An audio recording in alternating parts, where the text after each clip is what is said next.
एक एक भारतीय के जीवन को बचाना, आपके जीवन को बचाना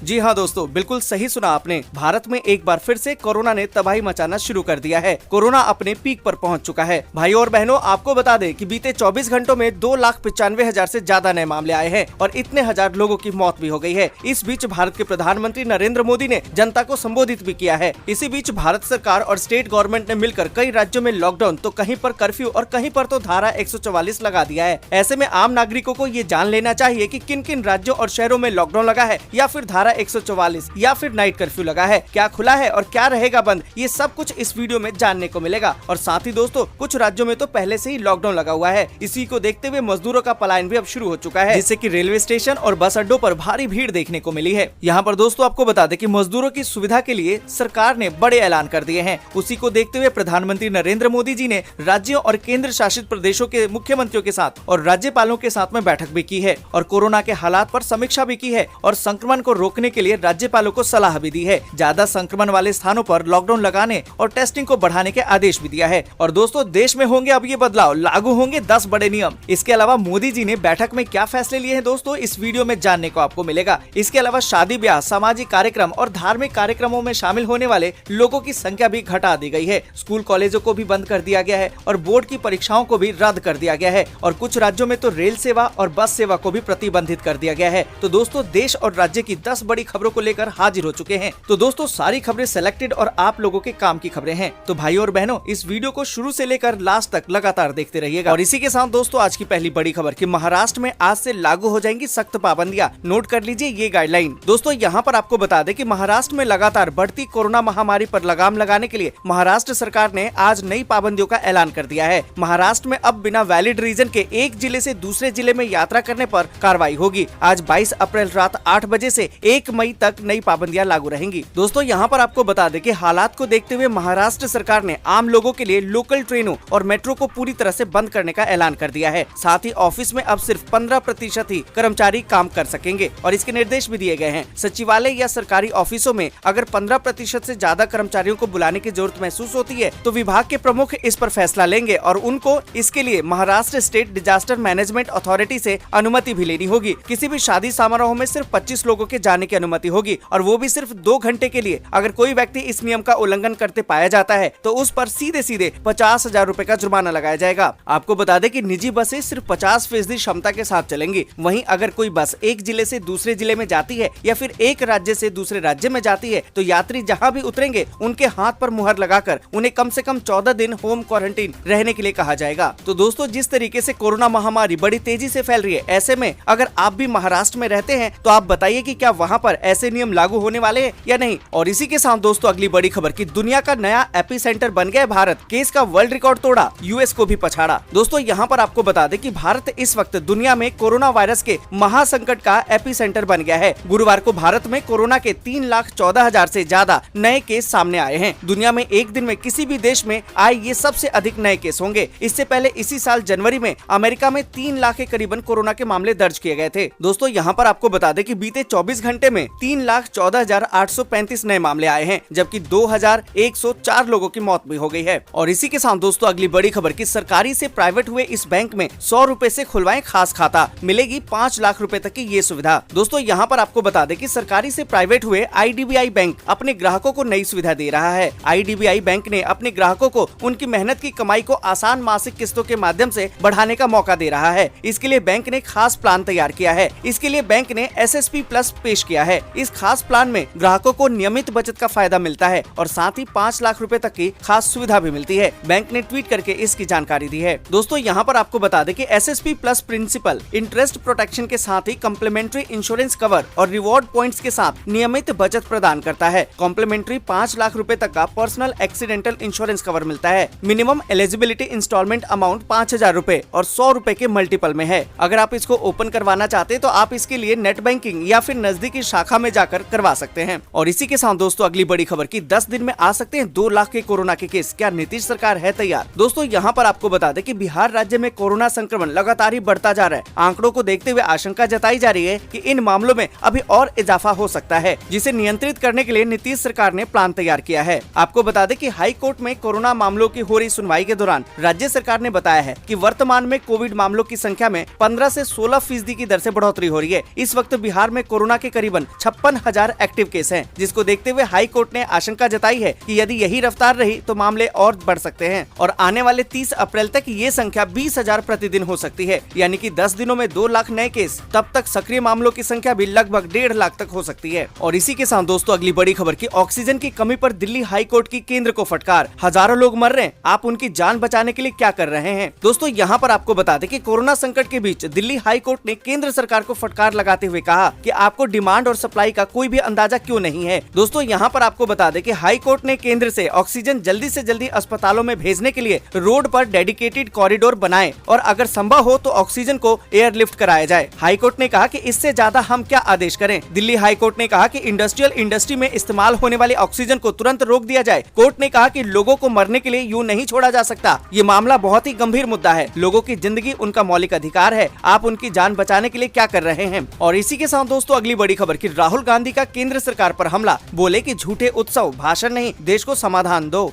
दोस्तों यहाँ पर आपको बता दें कि देश में बढ़ रहे कोरोना मामलों के बीच कांग्रेस के नेता राहुल गांधी ने केंद्र की मोदी सरकार पर हमला बोला है। आपको बता दें कि राहुल भी इस वक्त कोरोना संक्रमित हैं और क्वारंटीन हैं। कांग्रेस के पूर्व अध्यक्ष राहुल गांधी ने ट्वीट करके कहा है कि झूठे उत्सव और खोखले भाषण नहीं, देश को समाधान दो। उन्होंने लिखा है कि घर पर क्वारंटीन हूँ और लगातार दुखद समाचार आ रहे हैं। भारत में संकट सिर्फ कोरोना का ही नहीं, केंद्र सरकार की जन विरोधी नीतियाँ भी है। झूठे उत्सव और खोखले भाषण नहीं, देश को समाधान दो। और इसी के साथ दोस्तों अगली बड़ी खबर की बैंकों में अब 3 घंटे ही होगा काम, जाने क्यों है कर्मचारी संघ की ये मांग। दोस्तों यहाँ पर आपको बता दें कि कोरोना की वजह से पूरे देश में हाहाकार मचा हुआ है। ऐसे में भी बैंक कर्मियों को लगातार दफ्तर जाना पड़ रहा है। कई राज्यों में बहुत से बैंक कर्मियों की मौत भी हो गई है। इसी वजह से बैंक के कर्मचारी संघों की ये मांग है कि बैंकों को सिर्फ 3 से 4 घंटे ही खोला जाए। गौरतलब है कि बैंकिंग को जरूरी सेवाओं में शामिल किया गया है, इसलिए उन इलाकों में भी बैंकों को खोला जा रहा है और कर्मचारियों को ऑफिस जाना पड़ रहा है जहाँ लॉकडाउन लगे होते हैं। यहाँ पर दोस्तों आपको बता दें कि कर्मचारियों को कोरोना वायरस के संक्रमण से बचाने के लिए ये जरूरी है कि बैंक सिर्फ 3 से 4 घंटे के लिए खोले जाएं। और इसी के साथ दोस्तों अगली बड़ी खबर की लॉकडाउन से प्रभावित प्रवासी मजदूरों की मदद के लिए सरकार के कंट्रोल रूम एक्टिव, देखिए हेल्पलाइन नंबरों की लिस्ट। दोस्तों यहाँ पर आपको बता दें कि देश में लगातार ही कोरोना संक्रमण का संकट बढ़ता जा रहा है। कोरोना संक्रमण की चेन को तोड़ने के लिए राज्य सरकारों द्वारा अपने स्तर पर आंशिक या फिर पूरी तरह से लॉकडाउन या फिर नाइट कर्फ्यू लगाया जा रहा है। इस बीच श्रम मंत्रालय की तरफ से एक बार फिर से श्रमिक मजदूरों के लिए अपने कंट्रोल रूम एक्टिव कर दिए गए हैं। श्रम और रोजगार मंत्रालय द्वारा जारी एक बयान के मुताबिक कोरोना वायरस संक्रमण के मामले बढ़ते जा रहे हैं और ऐसे में कई राज्यों ने पाबंदियां भी लगा दी हैं, जिसके चलते श्रम और रोजगार मंत्रालय ने अप्रैल 2020 से गठित 20 कंट्रोल रूम फिर से चालू कर दिए हैं। साथ ही नंबर भी जारी कर दिया गया है कि किसी भी श्रमिक और प्रवासी मजदूरों को किसी भी तरह की आवश्यकता हो तो हेल्पलाइन नंबर पर संपर्क कर सकता है और सेवा का लाभ उठा सकता है। और इसी के साथ दोस्तों अगली बड़ी खबर की राजस्थान में लापरवाही के चलते कोरोना वैक्सीन की 3,48,000 डोज बर्बाद। दोस्तों यहाँ पर आपको बता दें कि कोरोना की दूसरी लहर जहाँ देश भर में कहर बरपा रही है, वहीं वैक्सीन को लेकर मारामारी भी मची हुई है। यहाँ पर दोस्तों आपको बता दें कि देश के कई राज्यों में और राजस्थान के तो कई शहरों में टीके बर्बाद हो रहे हैं। राज्यों की बात करें तो तमिलनाडु में टीका सर्वाधिक खराब हुआ है। राजस्थान के शहरों में सबसे ज्यादा बर्बादी राजधानी जयपुर में हुई है। आदिवासी बहुल और पिछड़ा जिला माने जाने वाले प्रतापगढ़ ने सबसे बेहतर तरीके से टीके का उपयोग किया है। दोस्तों यहाँ पर आपको बता दें कि देश में सर्वाधिक 5.04 लाख डोज तमिलनाडु में खराब हो गई है। इसके बाद उत्तर प्रदेश का नंबर आता है जहाँ पर 4.99 लाख डोज बर्बाद हुई है। राजस्थान में 3.48 लाख वैक्सीन बर्बाद हो चुकी है। और इसी के साथ दोस्तों अगली बड़ी खबर की क्या कोरोना वैक्सीन की तीसरी डोज भी है जरूरी? वैज्ञानिकों ने दिया है इसका जवाब। दोस्तों यहाँ पर आपको बता दें कि कोरोना वायरस के खिलाफ लड़ाई में अब वैक्सीन का रोल सबसे अहम हो गया है। भारत समेत दुनिया के कई देशों में वैक्सीनेशन की प्रक्रिया को शुरू किया जा चुका है। 2 शॉट के साथ वैक्सीन लोगों को लगाई जा रही है। इस बीच फाइजर की वैक्सीन को तैयार करने वाली कंपनी ने ये कह दिया है कि लोगों को इस वैक्सीन का तीसरा शॉट भी लगवाना पड़ सकता है। दोस्तों यहाँ पर आपको बता दें कि BioNTech के को फाउंडर और CMO डॉक्टर ओजलेम टूसी ने बुधवार को एक इंटरव्यू दिया था और उन्होंने बताया कि वायरस को रोकने के लिए इम्यूनिटी मजबूत करने के लिए वैक्सीन की तीसरी डोज की जरूरत पड़ सकती है। फाइजर के CEO अल्बर्ट बोर्ला ने भी उनके इस बयान से सहमति जताई है। और इसी के साथ दोस्तों अगली बड़ी खबर कि 1 मई से वैक्सीन के लिए तैयार हो जाएं युवा। शनिवार से कोविन पर शुरू हो जाएगा रजिस्ट्रेशन। दोस्तों यहाँ पर आपको बता दें कि टीकाकरण को लेकर आए सरकार के नए फैसले के बाद आगामी 1 मई से वैक्सीन प्रोग्राम का नया चरण शुरू होने वाला है। इसके तहत 18 साल से ज्यादा उम्र के लोगों को वैक्सीन लगाई जानी है। आपको बता दें कि नई जानकारी के मुताबिक जो नागरिक इस चरण में वैक्सीन लगवाना चाहते हैं वे शनिवार से कोविन ऐप पर अपना रजिस्ट्रेशन करा सकते हैं। फिलहाल देश में 45 साल से ज्यादा आयु के लोगों को वैक्सीन दी जा रही है। और इसी के साथ दोस्तों अगली बड़ी खबर कि CBSE